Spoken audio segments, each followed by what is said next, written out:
Welcome to Bastard Quest. I'm the Game Bastard Kyle. I'm Todd. Corey. I'm Austin. We are playing Star Trek Klingon Edition. Yep. This is a 2D20 system game from Odysseus. I just got that recently. 2D20. It's 2D20 sided dice. Very good. I thought it was 2D20, like 2D from the Facts of Life, and invented this game when she was 20. It is. Yeah. She founded Modiphius good for when her. she was 20. Yeah. And that's where they got the system. Unfortunately, they could just easily use 20-sided dice as their core element. And she created it with Joe from Facts of Life. It was originally Joe Diffius. And then Joe Diffie got involved and sued them. They had to lose that. And Joe was murdered. Mm-hmm. Yep. Joe is propped up beside a jukebox somewhere, decomposing very slowly. Yeah, yes. A solid segment of our audience has no idea who these people are. Nah, it's cool. Honestly, my mind is kind of blown right now because I thought it was based on the ice cream flavor 2D20. Yeah. Tutti Frutti? No, 2D20. Oh. Yeah, it's the $20 bill flavored ice cream. Yeah. I was just thinking of... Tastes like blood. And copper. Mm-hmm. an ice cream shake with strawberries and banana and dice just crammed inside. Oh, another one's caught in my straw. But all the dice are made out of hickory. Oh, God. There's wood chips in my strawberry. That's vitamins. Anyway, all the guys are Klingons. Yeah. Rawr. Corey, who are you playing? Brandon. Yep. He's a young man full of puberty juices and... Full of petulance and vinegar. Yeah. Well, he's a young Klingon, but huge. Yeah, he's a big, beefy boy. Because Klingon puberty is weird. Right. Todd? Zadar. Dr. Zadar, that is. Science officer. Mm-hmm. Loves humans. Kind of is embarrassed that he's a Klingon. Weird chin. Yeah, he has a very large chin. He has Venetian blind patterns for his Klingon ridges on his forehead and his chin. Yep. So whenever he speaks, the chin flaps move, and when he expresses surprise or his eyebrows go up, the forehead flaps flip up. Just an upsetting man. Yeah. Much like the real Robert Zadar. Well. Hard to look at. Austin? And I'm Captain Momo Vorstock. All right. Yep. You are in the sanctuary of the Oracle of Barkoth Reach, inside the Oracle's most hallowed meditation chamber. You're all standing face to face with General Pabruva and his Klingon lackeys. Klingons trapped in time by the Oracle, Glorithar. Now she has to do battle with her old nemesis, General Pabruva, who is one of the Klingons from the original series, and so he looks kind of like a guy in cheap makeup from the 60s. Yep. And he's angry. Snarl, says General Pabruva. Roll initiative. Oh. Oh, here we go. Oh, never mind. This is 2D20. We don't roll initiative, right? I don't know. We do not. Yeah. It's just the players go first, and then we switch sides. So, General Pabruva is here. He escaped the chronotron radiation that the Oracle Glorithar had trapped him in for many years, and now he is here to slay her and end the Oracle of Barkoth Reach. Like, did they used to date or something? What is the Yeah, issue? they dated. Oh, okay. Yeah, they dated in high school, and they were together for the first year of college, but they were both going to different Klingon fighting universities. And it just didn't work out, but he did marry. Hill? No. He was married to a Klingon Hill. So he's a widower. And he never forgave her, and then, like star-crossed lovers, they came back together, but then she trapped him in chronotron radiation because turns out, like most high school romances, he was a bit of a dick. Yeah. Yeah. Still wears a tiny ramp medallion around his neck. Mm-hmm. Well, he's never gotten over his high school year of Klingon football. He could have gone pro. Right. If he hadn't gotten injured. Forehead ball. Yeah. Good. You smack the balls into other foreheads. His forehead pattern is a foot.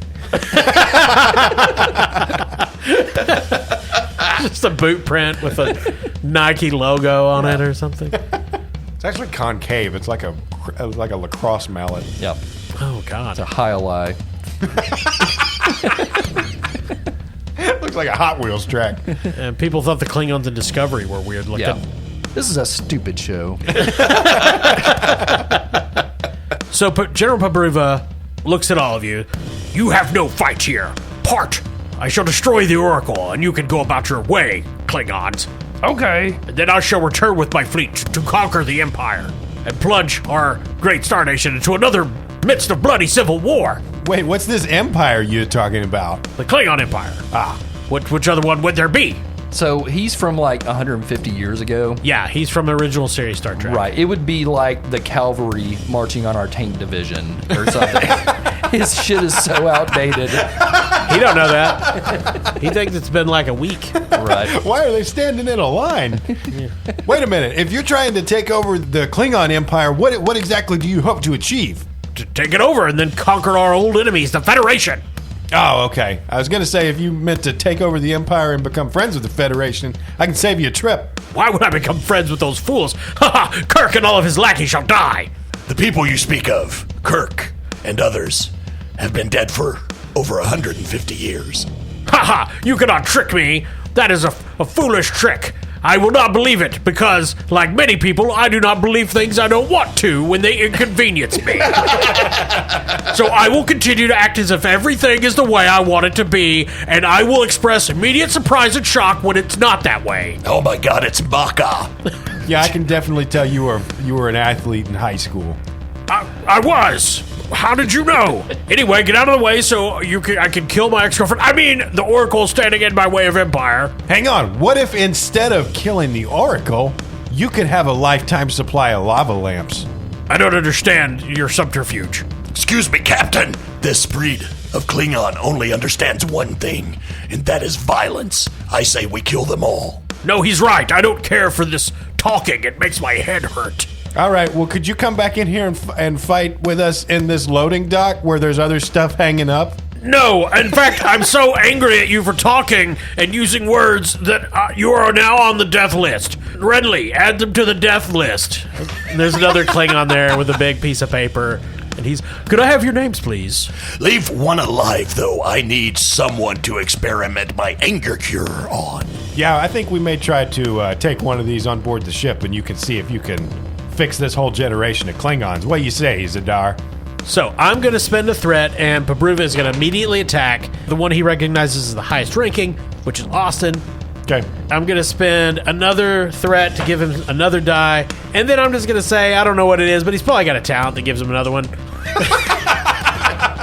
I think that's fair. Let me look through the book here. So, Austin, this is a melee attack, so it'll be his daring and security versus yours. Okay. Well, I got 2 successes. Okay. So this plays right into Momo's values. He has a value called "This would be a good death." I'm going to spend a point of threat and roll with an extra die. That's momentum. That is momentum, sorry. No, it's fine. I'll take a point of threat. I'll put it back here in my pile. Let's see, can I use fitness and security? You can use daring and security like the book says, Austin. Oh, okay, well, that's even higher. All right, so I'm trying to beat a 12. There's an 18, a 10, and a 1. So that's 3 successes. Yeah, that's 3 successes. So he charges at you, bat left raised, rah! And you can counter and do damage. Because in melee, it's whoever wins does the damage. Hell yeah, okay. So Momo pulls his Detag dagger, and as he sidesteps the attack, he just swipes upward, hoping to carve a big rift in this dude's chest. That does 2 standard damage, although I get 2 bonus dice of damage. Do you want to use your momentum for another die of damage? I shall. The Detag dagger has vicious, so I get an extra point of damage for both of these 5s that I rolled, so I have a total of 6 damage. Oh, Momo swings upward with a Detag, catching Pabruva in the belly. He says, "Ah!" He has taken an injury from that. I'm telling you, man, calm down, and we can talk this out. There will be no calmness. Others of my bodyguard, attack! But now it is technically a player turn, because he went first. Yoga Flame! And Interesting attack. Yell. Brandon enters the fray. Okay. So he's going to strike at Pabruva with his batleth, Ah. which is a curvy, spiky sword staff thing. So daring and security. Yes. Got a 9 in daring, a 5 in security, which gives me bonus damage. Target number 14. That's a 19 and a 13, so 1 success. He is going to try to defend himself. Well, I rolled a 17 and a 16, so he fails. So you can do damage to him with your batleth. Okay, my batleth is 3d6 plus 2 with my security shit. Okay. And it's vicious, which I think pours extra damage on, right? Yeah, essentially every effect just becomes a damage. Okay, and Brandon's going to use To Battle. That gives you a threat, and I gain 1 bonus momentum, which may only be spent on bonus damage. Okay, so you essentially get a bonus damage die. Yep, so that's a total of 66. No effects. It's my favorite punk band.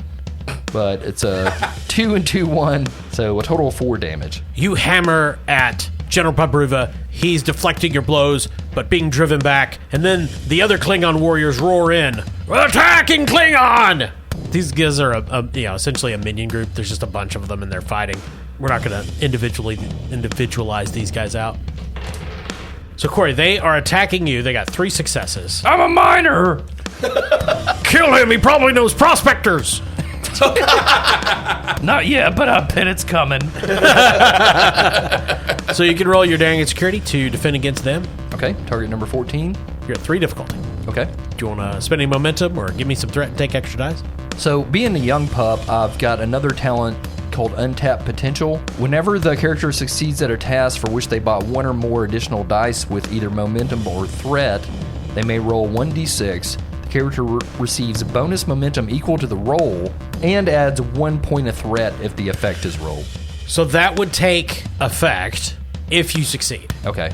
So right now you spent a momentum to add an extra d20. No, I'm talking about my last roll. I spent momentum. Oh, I see. Yeah. Then roll a d6. Roll a challenge die. Okay.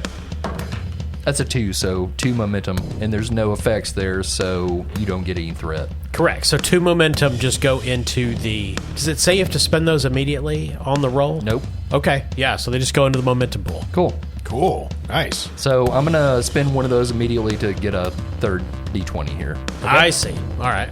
And I'm going to use my focus of, okay, I'm smacking you, which is my violence focus, That makes sense. which I should have done last time. Do you want to give me 2 threat and you can have an extra d20?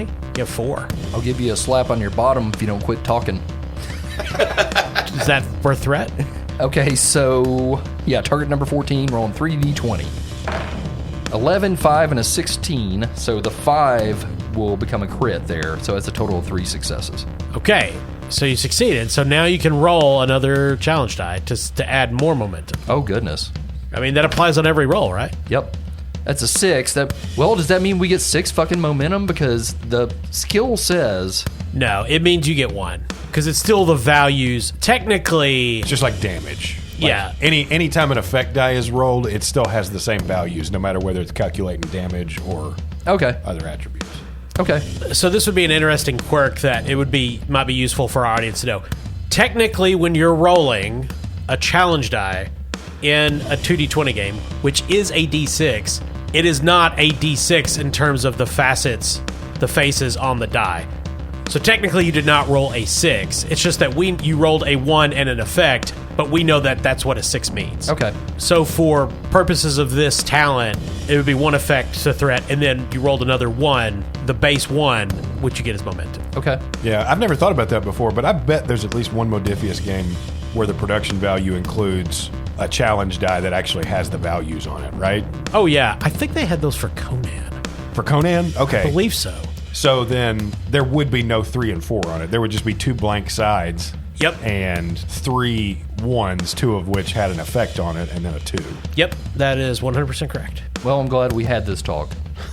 So roll your damage. Oh, I was defending. Do I still get to damage him? Yes. Cool. When you're defending in melee, if you win the defense, you get to do damage to the opponent. Okay. So that'll be 5d6. They rolled 2, you rolled 3. Okay. Then you got an extra momentum from your talent, so you beat them by 2. So you have 2 more momentum just from this roll that you could spend on damage Okay.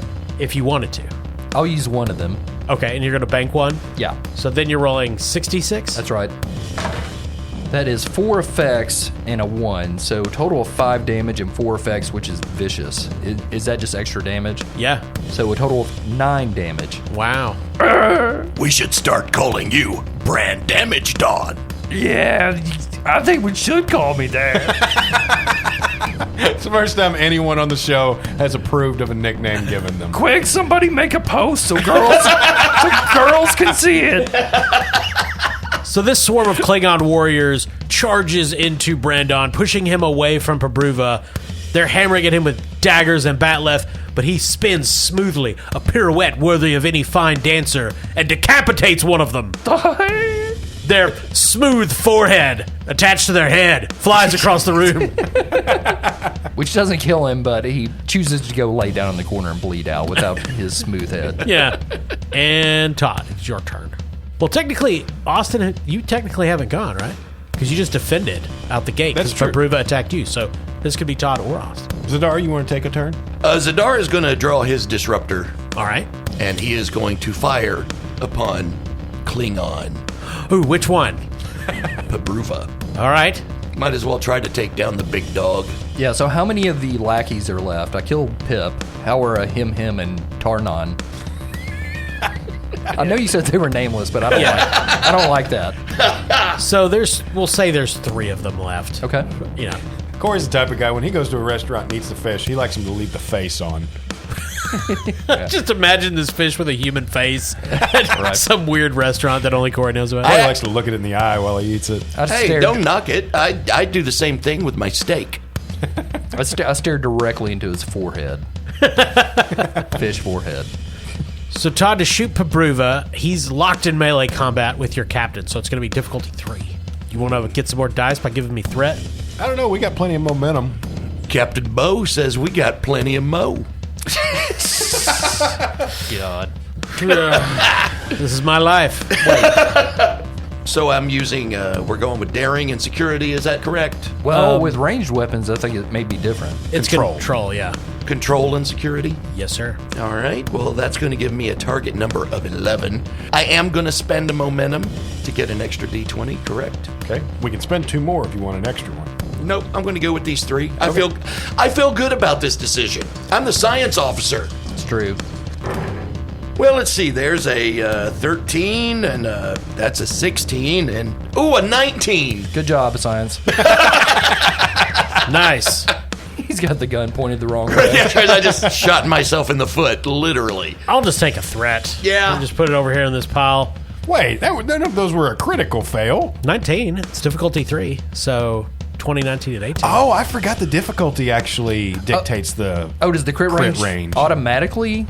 Yeah, sure. Well, I do think Kyle's onto something there. I think the difficulty can increase the crit fail range. It's our focuses that increase the success crit. Yes. Well, and I think that does differ from different Modifius games. I think you're right about that. I think they're all kind of different when it comes to that stuff. Yeah, because some of the games, if focus brings up the crit range, you can also make the crit fail range more dangerous. Right. Yeah. I don't remember which one it is in the Klingon version, so I'm just going to go on the one I want it to be right now. Okay. God, I knew I should have used my focus in astrology before I shot. Yeah. I would have let you do that for sure. I shoot the Aquarius. So if any of you out there were wondering about some of the complexities of Modifius games, laugh and learn with your good friend Zadar. So Zadar yanks out his disruptor, fires it, it goes wide, scorches through the ceiling, blasting open a couple of strangely placed water lines, immediately vaporizing the water inside. The room fills with vapor. It's hard to see. I'm going to spend a threat. I'll spend 2 to introduce a new truth. Hard to see. Vapory. So your weapons are damp too. Oh, it's rusty, man. And there's water spewing out of the disrupted mains now. Austin, it is your turn. Well, Momo's finally mad. All right. So he's going to wrestle Pabruva over to the pipe that just got shot and slam his face into it, hoping to also burn his face in the steam escaping from the pipe. Well, that's really mean. Oh, Jesus Christ. You're Lord. such a chill dude. Momo's got a vicious streak. I love improvising. He's going to turn him into a lava lamp. See, you guys are better at being funny. I'm better at this kind of improvising. Like murder? Psychopathy? Let's see if you can improvise a successful roll. Yeah. Let me wait until I roll to actually make any claim. I've actually been in Austin's basement, and I often wondered about his collection of little shoes. All right. I have a daring of 9 and security of 3, so trying to beat a 12 here.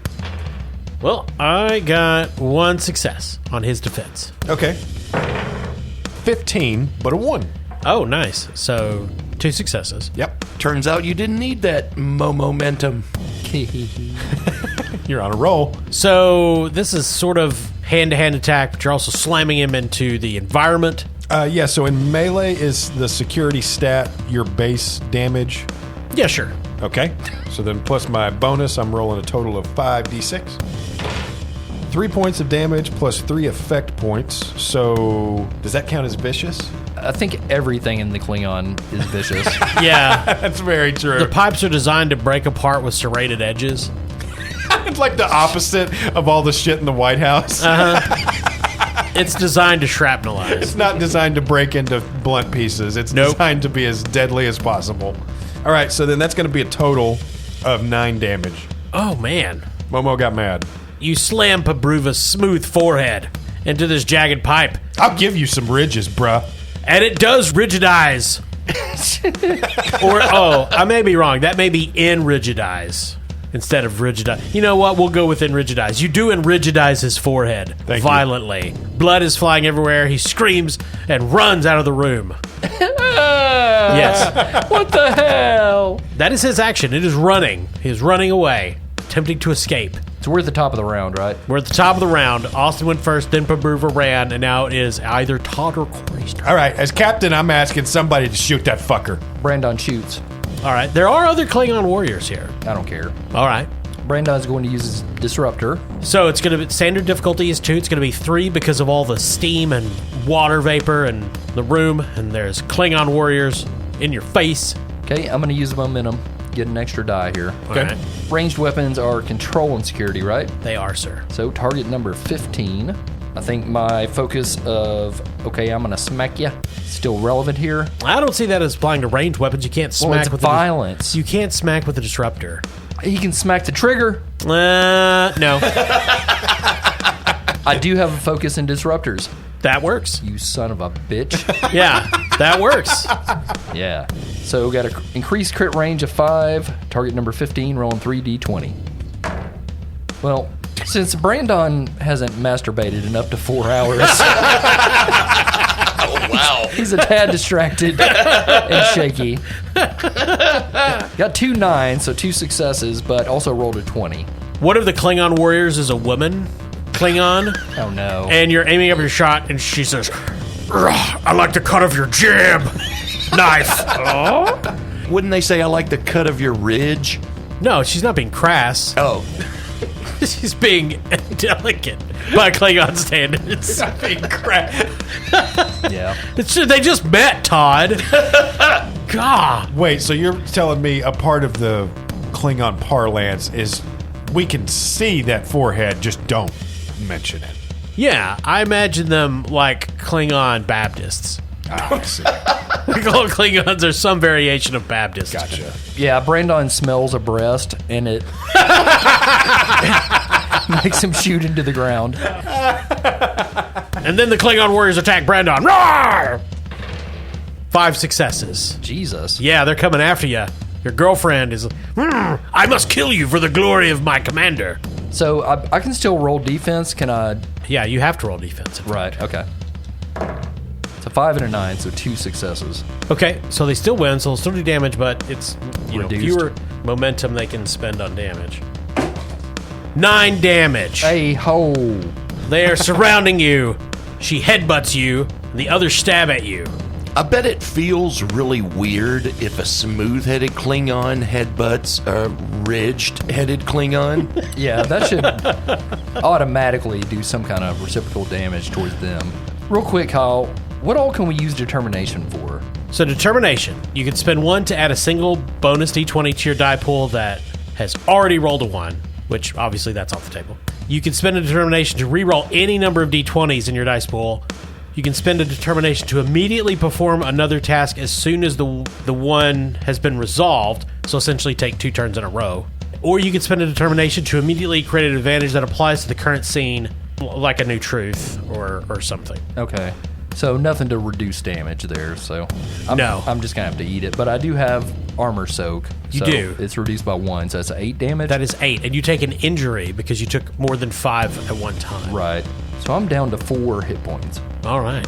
And it is another player turn. So I think, Todd, you're the only one who's not gone, right? Correct. I have not used any determination. All right. And I'm going to spend one Spend away. to create an advantage and create a new truth. All right. What's the new truth? The new truth is that Zadar has his anger cure that he has been experimenting with. Oh, no. And since the water main has busted and there is vapor anywhere, he's going to throw it into the water to create a mellow vapor To aerosolize it. To aerosolize it and settle upon the attacking Klingons. All right. Well, that'll probably get us all. Yes. Okay. Well, let's But I'm chill okay out with for that. a while. Yeah. Yeah, exactly. Maybe we'll just sit around and tell funny stories with each other. okay. I'm going to say that's difficulty 2. Okay. And I have a focus in bioweapons. So, Sure. So that increases my crit range. Insight and science for this? Sure. Okay. That's going to give me a target number 14. By the way, my science is 4, so 1, 2, 3, or 4 will be my crit range. Cool. For this roll. Nice. And do you guys have a problem with me spending a momentum to get another D20? Go for it. Okay. Well, fuck it, I'm doing it. Okay. All right, so my target number was 14. I rolled 119, but I also got a 9 and a 3, which is a crit. So that's 3 successes total, so we can bank momentum. Nice. Well, can he use that extra momentum to add another chill? Another layer of chill. Sure. Okay, let's do that. Yeah. So we're essentially gonna all nap together. Yeah. Klingons, when they're super chill, all nap together like baby kittens. Yeah, Just in a pile. all snuggle up together. When they're awake, they're the most aggressive, but when they're asleep, Oh, A lot of people don't realize this, but when they sleep, Klingons purr. yep. Zadar pulls a small vial filled with this lurid blue liquid. He sloshes it once to make it fizzy, hurls it, and then fires his disruptor as it arcs through the room. It bursts, and immediately aerosolizes on contact with water vapor, and everyone breathes it in, except for Pabruva, who has escaped the room at this point. We cut to a scene where you're all standing in a circle on the platform with the Oracle going, "Oh." By the way, this bioweapon I have named Jack Johnson. Oh, God. And one of the other Klingons, the smooth-headed, was, and I just thought, man, I'm too mad. I'm too mad at these dudes, and these are some cool dudes. So we've decided we want a smoothhead join your crew. Cool. I don't even feel like whacking it right now. all right. Thanks to the potion, which Momo is now going to just nickname banana pancakes. Zadar's just over and just looking, taking all of this in and going, Kopla! Kopla! which is Klingon for success. Thank you. Well, you guys can definitely join the crew. I'm all about introducing new personalities and seeing how they all get along. We're already doing it with the Federation forces. Let us put them through the initiation cycling. I think we should. I think it'd be fun. And Brandon pulls from his pocket a hacky sack and tosses it to the initiates. They're initially confused, but they're so chill that they're fine with it. By the way, Zadar is not affected by this. He obviously has taken an antidote against he it. inoculated himself. Yeah, he's inoculated. He's just furiously scribbling notes and, observing. Kind of like Jane Goodall, Hey, did anybody see when the dude went? Speaking of which, Todd is the only one who can react to this because everyone else is drugged out of their gourd. From the other room, you hear the sounds of machines powering up. Somewhere, energy generators are reaching maximum capacity. Would you like to do anything about this, Todd? I think it would probably be a good idea to maybe investigate, see what's going on. So, do you remember the last session when you guys passed through a room and you had to make a science check to determine what some machines did and you completely failed it and you had no idea? Yeah. No. So, Zadar... That was a different game you were playing. It could have been. I'm running a lot of games these days. That was Brindlewood Bay, Kyle. It was the guy who was dressed as his mom having an affair with the sheriff. Wait. So Zadar goes into this large Klingon room, all sorts of Klingon architecture, and answer that in your own imagination, however you will. And on a platform, a glowing platform, is Pabruva, horribly wounded, turning switches and pulling levers. He looks at you. It's too late to stop me, Zadar. I will use the chronotron radiation to send myself back in time to fix all of this foolery that has been engaged in the life of the Federation is madness. And the Smoothheads will rule. And he's about to push a button to do something.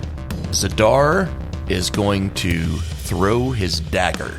Nice. Zadar chooses violence. Yes. All right. I am sorry, Klingon brother, but you are being the ultimate buzzkill.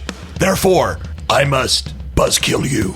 Roll your ranged attack. Ranged attacks are control and security, correct? Yarp. All right.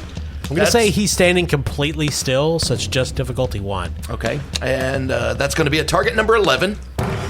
17 and a 10. Ooh. 1 success.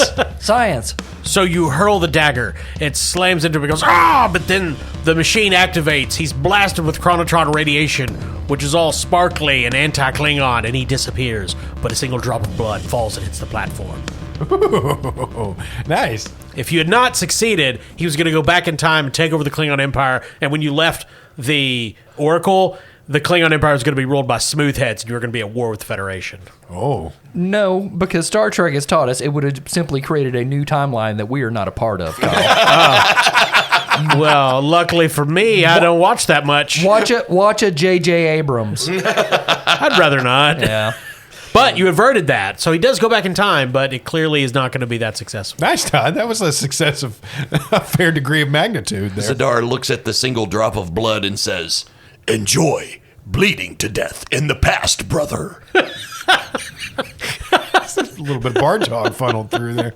Some guy just appears in the past and bleeding out a bunch of all these other Klingons, and they're just such assholes, they do nothing.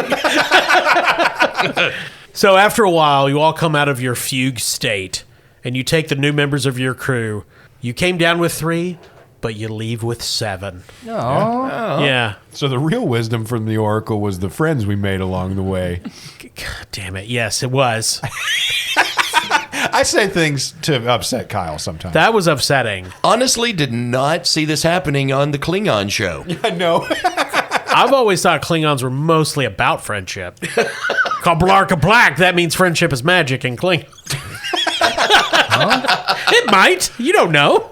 So you guys return to your ship. You're about to get beamed up when Lieutenant Davo contacts you. Captain, Yeah, what's up? I have used proton torpedoes and phaser beams to disable the very outdated Klingon vessels. They foolishly tried to fight this new top-of-the-line bird of prey.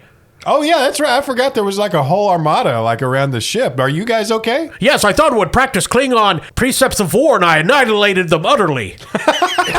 They begged for surrender, but I kept pouring torpedoes into their hulls until they were blasted into atoms. Sergeant Herc is very happy with me. We also phasered any of their escape pods. Well, nice. Export that recording and we'll watch it tonight on movie night. Though we did teleport a few of the survivors onto the surface of the local sun. That's pretty cool. I am really starting to like Klingon ways. Well, you can learn a little bit more about it because we got 4 or 5 new team members up here with us. We actually managed to convert a couple of the enemy Klingons that teleported onto the asteroid we were in. All right, sir. And you hear a voice that's clearly, from the side from where Dave will start. Tell him that you love him. I will, Hurt. Just hold on. Okay, I love you. Bye. What's going on up there? Camaraderie. Well, this is going according to plan then. Actually, Kyle, Momo should make one of his rolls to see how the crew is doing at forming a team. I think they're doing great, but you can, sure. Let's see, that was going to be command and insight, I think. Sure. All right, so that's a target number of 12. There's a 12 and a 17, so 1 success. Yeah, it seems to be going great so far. Cool. Excuse me, Captain. I think you should inform the rest of the ship that the brothers that we are bringing aboard all have smooth heads, so they don't immediately start pointing and laughing. Nah, I kind of want to see what happens. Okay. Then there's the of teleportation, and you all show up in the teleporter room on a Klingon bird of prey, the Raj, your bird of prey, with your new smoothhead friends. And Sergeant Herc is there because he's the teleporter operator for some reason. And he's just staring, wide-eyed. What's wrong with them? Hello, may I introduce you to the Klingons from like 60 years ago? It was 150, but whatever. There you go. Science. What's wrong with their chins? All their goatees are a little too manicured. Yeah, they all had goatees, didn't Yeah, they, in the yeah. original series? Yeah. Even the women. Yeah. They're all wearing ascots. So you guys safely return to the ship? That one's played by Paul Lind. I'm going to go to my room and wash my hands for 45 minutes. And he runs. As the science officer, I feel it's my place to inform everyone that 45 minutes is going to be more like 5. Because science. You guys are back on the ship. The radiation, the chronotar radiation that had caused such a problem to reach the Barkoth Reach is degrading, so you can safely warp out if you wish. You're on the edge of the Shackleton Expanse. What's your next goal for the crew, Captain Momo? All right, well, our mission is essentially complete. We got some wisdom from the Oracle. We made a few friends with her sworn enemies. We learned that at some point we're going to have to make a sacrifice, but that's kind of a mystery as to how that's going to work in. So I guess we got to head back to the command station and figure out what our next mission is. Zadar, unless you see anything we need to follow up on scientifically. No, Captain, if you need me, I will be in my lab repairing my vocorder. All right, I think we'd all appreciate it. Oh, and by the way, Captain, can I have just one of our new friends to perform experiments on? Why, sure. Thank you, Captain. You, and he points at, Corey, what was one of the names you used? Garpatit. I believe he means Garpatit the Lesser. Ah, yes. You're the new science, we're going to call you the science sidekick. Ha ha! Yes, yeah, very good, Captain. Come with me. And Garpatit the Lesser goes with you. Oh, yes. So the ship is being prepped to get underway towards Zamage Station, I presume, returning? Yeah.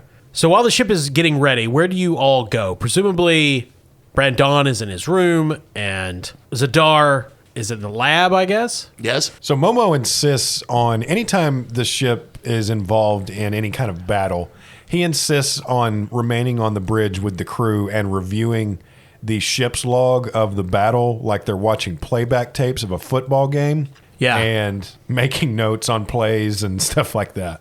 So when you're going through the tapes, none of the other Klingon ships, these antiquated birds of prey, attacked the Raj. In fact, the earliest messages are, "We surrender. We never wanted to go with Pabruva. We don't know what's going on." And then Lieutenant Davo just started unleashing hell on them. Oh, well, this is pretty curious. Now, you followed exact protocol, Davos, but it looks like there may be more to some of these Klingons that were tagging along in Pabruva's wake. So did you leave any alive? No, sir. All right. Sergeant Herc said it would be a bad idea. Merthieth for the weak. So are there any scrap vessels left behind after the destruction that we might search through or investigate to see if we can learn anything more about this fleet of Klingons that were basically being held against their will? Well, yes, sir. There is a bird of prey that's caught in the gravity well of the local star that's being pulled to inevitable destruction. It is packed with survivors, but I thought a fiery doom would be justice. All right, well, why don't we zip on over? Fucking God. All right, well, why don't we zip on over there and have a conversation with them, just on their way over to the sun? Sir, that might be a phenomenally bad idea. I think they're pretty mad at us. I purposely disabled their engines so they would be pulled into this destructive orbit. I also took out all their weapon systems and shields. Well, I'll tell them the captain has taken over, and we'll make like it's a negotiating tactic. And I'll say, hey, we're going to let you guys die unless you give us more information. And now that we've scared you, now that you're closer to the sun, you better you talk. Well, yes, sir, we'll do it. Ensign Islington! And he goes off and starts laying in a course. Okay. It is not too much longer, a few minutes, before Lieutenant Davo conveys to Captain Momo that they have opened a channel to the last surviving Klingon bird of prey from the past. The old one is what it's called, or they're calling it. You're not sure if that's the actual name. All right, so as they patch him in, Captain Momo speaks carefully and says, hello, can you read me aboard the ship? This is Captain Momo. I have taken command of the bridge of the Raj. You will not be fired upon anymore. So there's a staticky image on the view screen in the Spacebird, but eventually it clarifies a bit, and you can see a clear four-headed Klingon in old-style Klingon clothes, which I assume look like something you'd wear in the early 70s, late 60s. Oh. I thought it was going to be like a 1920s bathing suit or something. Like the one-piece striped yeah. ones? Yeah. Yeah. Greetings. We are on course for total destruction. I understand that you don't care for us since we're from the past and we're very old. Brandon is standing behind Captain Momo, and he's got his hand held up, pointed to the left, and he slowly brings it down to expose his other hand, which is flipping them the bird. and he's just kind of smirking, and then it just goes back up and covers it. That's correct. Our ship began firing on the Mystery Armada as soon as the Klingons like you who teleported down to the asteroid we were on attacked us. So you are on course for destruction, but if you have some useful information to give to us that can help us in our investigation of this strange time anomaly, then we might be able to help you avoid the complete eradication of your ship. Well, we don't understand the time anomaly. We were trapped into it by Glorithar, who was really mean to us. So did you get lumped in with a bunch of other Klingons from different time periods? No, we were all the clear-headed ones from probably a while back, according to your current time. And we disagreed with her politically, and so she punished us with chronotron radiation. Did you learn the lesson?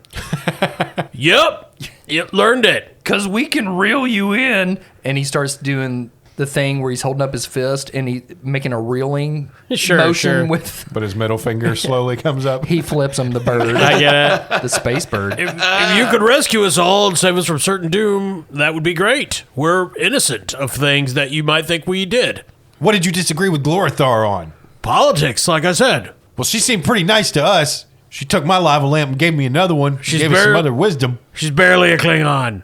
Our boss, Pebruva, wanted to launch a coup, decapitate Klingon leadership, rule as a new emperor, which is perfectly within his right because he got enough ships and Klingons ready to do it. And she said that would destabilize us at a time of war with the Federation, which we thought, well, you're just being a little wussy. Well, she has a point because we've actually gotten to a point where Klingons are friendly with the Federation.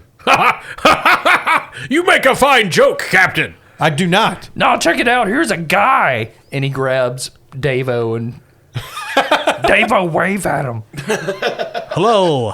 Yes, this is a Federation member. Zadar is performing his experiments on whatever the fuck name we came up with. Gliptar. Gliptar, yes.